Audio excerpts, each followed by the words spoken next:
आज नव वर्ष भी है, 2024 आ चुका और कुदरत का फैसला था कि 2024 या 2025, 2030 जब भी आए तो वो 1 जनवरी आपके भाई पंडित मनमोहन झा गामा का जन्मदिन है। लेकिन जन्मदिन तो मना रहे हैं, आप लोगों के साथ से, सहयोग से, आप लोगों की मोहब्बत है, प्यार है। लेकिन आज जिस हालात से हम लोग गुजर रहे हैं, 2023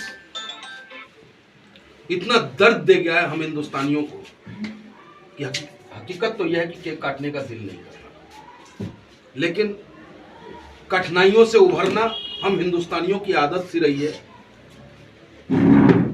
वर्तमान में जो सरकार हम पे शासन कर रहा है, चाहे वो महंगाई की मुद्दा की बात आप उनसे कर लो, आज किसी भी चेहरे पे चमक नहीं है। चाहे वो जितना बड़ा कारोबारी हो, वो परेशान है, लेकिन उसके दर्द को कोई सहने वाला, सुनने वाला नहीं है। कमजोर आदमी और कमजोर होता चला गया। और ये सरकार, जिस किसी ने भी आंदोलन किया इस सरकार के खिलाफ, ये सरकार उस आंदोलनकारी को कुचलने का काम किया। आतंकवादी कहा, खालिस्तानी कहा, न जाने किन किन नामों से उस लोगों को पुकारा जो हमारे हिंदुस्तान के नौजवान समझ रहे थे कि ये सरकार जो है गलत है और गलत फैसला ले रहा है। चाहे वो महिला बिल, आरक्षण बिल हो, उसे भी आप गहराई से देखेंगे तो एक तरफ तानाशाह की ओर आप बढ़ रहे हैं। चाहे आप 250 सांसदों का सबसे बड़ा दर्द है वो, इंदिरा गांधी के वक्त में इमरजेंसी था, वो हमने किताबों में पढ़ा। लेकिन आज हम लोगों ने अपने आंखों से देखा है कि किस तरीके से नेता एक तानाशाह हो जाता है, और तानाशाह जब वो होता है तो सच को सुनने की आदत उनके कानों को नहीं होती है। प्रताप सिम्हा उसका सांसद है जिसने पास बनाया, और वो आतंकी जाकर के संसद में जाकर के ब्लास्ट करने का काम करता है।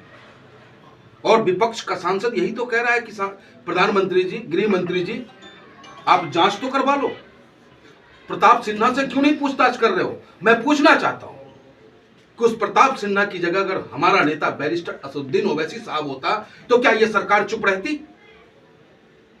बिल्कुल नहीं रहती। मेरा नेता इम्तियाज जलील साहब होता, क्या यह सरकार चुप रहती? नहीं रहती। अगर उस सागर की जगह सलीम नाम का व्यक्ति होता, उस मनोरंजन की जगह मोहम्मद नाम का व्यक्ति होता, तो आज पूरे हिंदुस्तान में हाहाकार मचाने का काम यह सरकार की मीडिया और इनके अंधभक्त करने का काम करती है।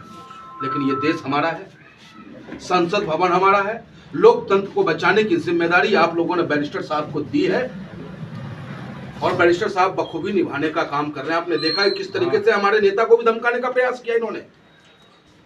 लेकिन ये भूल गए कि दानिश अली नहीं है वो बैरिस्टर असदुद्दीन ओवैसी साहब है। हक और सच बोलना बैरिस्टर असदुद्दीन ओवैसी साहब के फितरत में है। वो मर तो जाएंगे लेकिन कभी झुकेंगे नहीं। और इससे भी ज्यादा दर्द क्या होगा? सच बोला, 185 सांसद निलंबित कर दिए गए। तो मैं एक ही बात कहना चाहूंगा, इस 2024 जो आया है, हम हिंदुस्तान के लिए बेहतर हो, 2024 में अच्छे सरकार का हम निर्माण कर सके। आप पार्टी देख करके चुनाव मत, चिन्ह मत देखो, जो आपकी आवाज उठाता है। अरे हार और जीत तो उसके हाथ में है, वोट देना आपके हाथों में है। और मैं समझता हूं कि आज हिंदुस्तान में किसी भी पार्टी का नेता इतना ईमानदार नहीं है कि वो इस सरकार के खिलाफ आंखों में आंखें डाल के बात कर ले। अगर है कोई नेता आपके इस हिंदुस्तान में, तो एक कोहिनूर है बैरिस्टर असदुद्दीन ओवैसी, जिनके नेतृत्व में हम बेहतर हिंदुस्तान की कल्पना कर सकते हैं और हर चेहरे पर मुस्कान होगा। कभी हमारा नेता न मंदिर का विरोध किया, न गिरजाघर का विरोध किया, न गुरुद्वारा का विरोध किया। वो तो संविधान की बात करते हैं भाई। और जो भी कुर्सी पे बैठेगा, आज पार्षद है हमारा भाई दिलशाद साहब, क्या इनके पास हिंदू भाई आएगा, आप प्रमाण पत्र के लिए लेटर जारी नहीं करोगे? क्या हिंदू भाई का फोन आएगा, आप उनके यहाँ सफाई कर्मचारी नहीं भेजोगे? ये आपका दायित्व है, ये आपकी जिम्मेदारी है, आप भेजेंगे। और यही मजलिस का काम है, यही हम लोगों का काम है। तो बहुत बहुत धन्यवाद आप लोगों का प्यार मिला, स्नेह मिला। लेकिन इतना जरूर कहेंगे कि ये केक न नया साल हमारा है, नया साल भी हमारा नहीं है। अगर हम हिंदू हैं तो हमारा नया साल बनता है चैत नवमी को, अप्रैल माह में। आपका भी हिजरी के हिसाब से मुहर्रम के वक्त आपका नया साल आता है। ये अंग्रेजों ने तो हम हिंदुस्तानियों को बेवकूफ बना दिया। जनवरी का मतलब जानवर, जनवरी में जानवरों जैसा व्यवहार होता है। तो खैर चलिए, जो परंपरा चल रही है वो चलता रहे।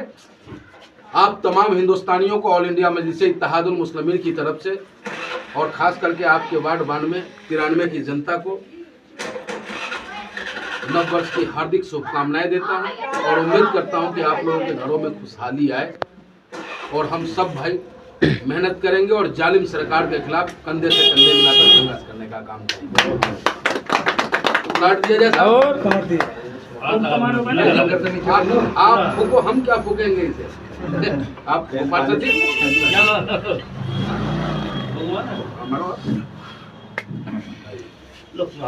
आदिवासी भाई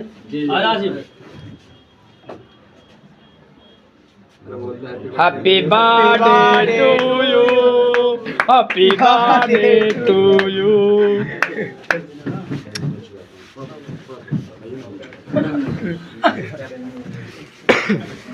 मजे तो ले ही लो, जिंदगी में क्या रखा।